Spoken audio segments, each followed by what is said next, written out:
OTB Red Baron is a legendary player from Belgium who is considered one of the best 6-max no-limit hold'em players. He proved it multiple times. He is the 29th biggest poker winner on High Stakes DB while making this video. The poker player OTB Red Baron was first discovered by High Stakes DB on the High Stakes tables of PokerStars on Monday, April 16, 2012. Since then, a total of 255,857 poker hands have been tracked, with OTB Red Baron's results being $2.1 million in profit. Kindly note that only high stakes games, that is 2550 and above, are covered by the player tracking software. Therefore, the data doesn't include any type of poker tournaments or lower stakes cash games on the graph is not to be considered as the player's complete poker result. The story of the Red Baron is also notable because he made it to the top of the poker world all by himself. We may call him a self-made legend of poker. Day by day, he was playing, reading, and analyzing hands. After several years of non-stop play, he became one of the best in what he was doing. The good thing about being successful playing online poker is that you can choose to remain anonymous, which is exactly what he did. But later he was eventually found out to be Jonas Mols. At the start, he learned poker mostly from ebooks and 2+2 forum strategies from good posters. Later on, he started doing analysis in Hold'em Manager and PokerStove, basic EV calculations in Excel, and occasionally railing players like Kanu7, Sauce123, etc., and he played a lot of poker. The story of the Belgian player who now lives in the UK starts in September 2012, though he started to play poker in 2010 at NL500 6-max. That was the time he announced his marathon 100,000 hands for 20 days at NL500 Zoom on PokerStars. He did this challenge to motivate himself as he was running bad in previous sessions. His goal was 6 EV/BB per 100 hands. It was a very high profit mark he was trying to achieve with players like Ansky, A. Jones, Katie Clubs, Old Jude, Snowlane123. This was an extremely tough lineup at that time. Even most of the pros at those stakes had an average win rate of 4 big blind per 100 hands, so a win rate of 6 big blinds was almost impossible for a newcomer like him, and most of the people were skeptical about this. He started the challenge on 12th mate self and was down almost 5 binds with him getting into standard coolers. But he was still confident of pulling out the challenge and continued. When he was running too bad, he had to play some NL2000 to fund his Zoom challenge. He soon recovered though, and his win rate was close to 8 big blind per 100 hands after 24,000 hands. This result was very impressive. After 29,000 hands, his EV per BB was 8.2 per 100 hands.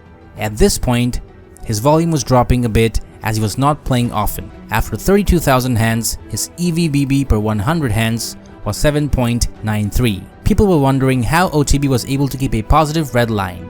Basically, he said he was sort of a calling station and there are a lot of nits at NL500, so he could just bluff them out of pots, and pretty much all of his winnings versus that sort of players are non-showdown. He also added that he rarely overbet, does not value bet thin, and plays a solid 23-19 VPIP to PFR ratio. At the half point of 50,000 hands, he was running good overall and was playing his A game according to him. At this point, he had won a net $24,600 and was running almost 3 big blind over his actual EV, so he was at this point running really good and winning a lot of flips. His EV/BB per 100 hands was 9.86, while his big blind per 100 hands was 6.26.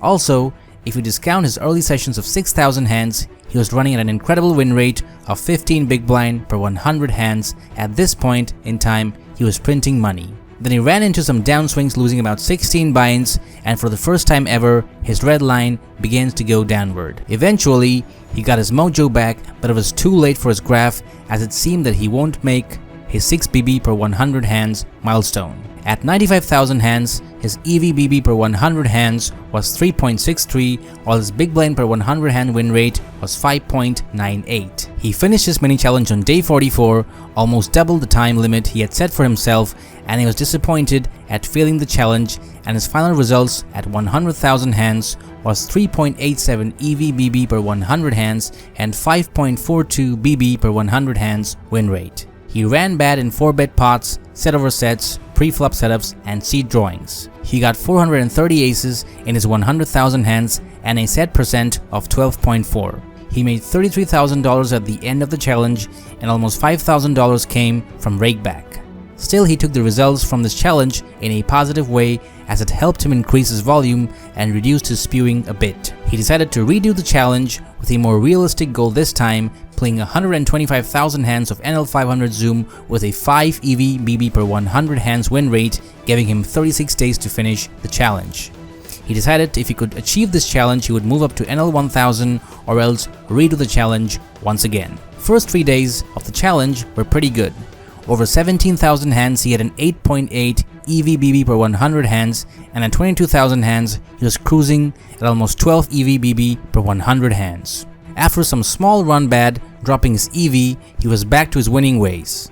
At 49,000 hands, he had a 7.7 EV/BB per 100 hands win rate. At 60,000 hands, he had a significant improvement, running at almost 9 EV/BB per 100 hands. From this point on, to win the challenge, he had to play 65,000 hands in the next 17 days and win 9 EV buy-ins. On day 26th, and almost 88,000 hands later, he was running at 7 EV/BB per 100 hands. During the entire second challenge, he was also playing some NL5000, and once you play limits 10 times higher, you basically don't value the money at NL500, so to prevent himself from spewing, he stopped playing NL5000 till he finished the challenge. At 95,000 hands, he had won over 100 buy-ins and running at a sick 8 EV/BB per 100 hands win rate. It's important to mention that almost 20% hands that he played in this time period were some other stakes too, but he clubbed them all together nonetheless, as the majority of the volume was played in NL500. On day 35, he managed to finish the challenge and win the challenge with a combined win rate over all stakes of 7 EV/BB per 100 hands and a 9.1 BB per 100 hands, and won an insane $160,000 with a profit of $35,000 at NL500 Zoom. He played 98,000 hands in NL500 Zoom, and the remaining 27,000 hands were played at higher limits. At the end of the challenge, he said he kinda achieved what he wanted to. After that insane month, his name also came in the biggest online poker winners in the month of November 2012. Since that moment, OTB Red Baron sufficiently shortened his internet forums activity and wasn't sharing his results that often. He went for higher stakes. Before doing that, he published his graph on 400,000 Zoom hands. It is reported that the Belgian high roller earned at least $4 to $5 million in several years without starting to grind at high stakes. He is 100% among the best online poker players in the world. He has also won 2 W Cup titles playing the Super High Roller Heads-Up tournament, winning $230,000. Also, OTB Red Baron was one of the first players registered at the Grand Tournament with a $102,000 buy-in at W Cup 2016. He wasn't ITM in the result, but the fact that he participated tells a lot. This tournament gathered the best players in the world, and I don't exaggerate here. Interestingly, Poker's Red Baron landed his 4 biggest individual pots in the same session, a 3-handed 200-400 no limit hold'em battle with Phil Ivey and Alexander Miller, aka Kanu 7, on PokerStars back in 2015. Apart from a brief 6-month go at live games during which OTB cashed for around $50,000, the Belgian Red Baron has spent his career playing almost exclusively no limit hold'em online.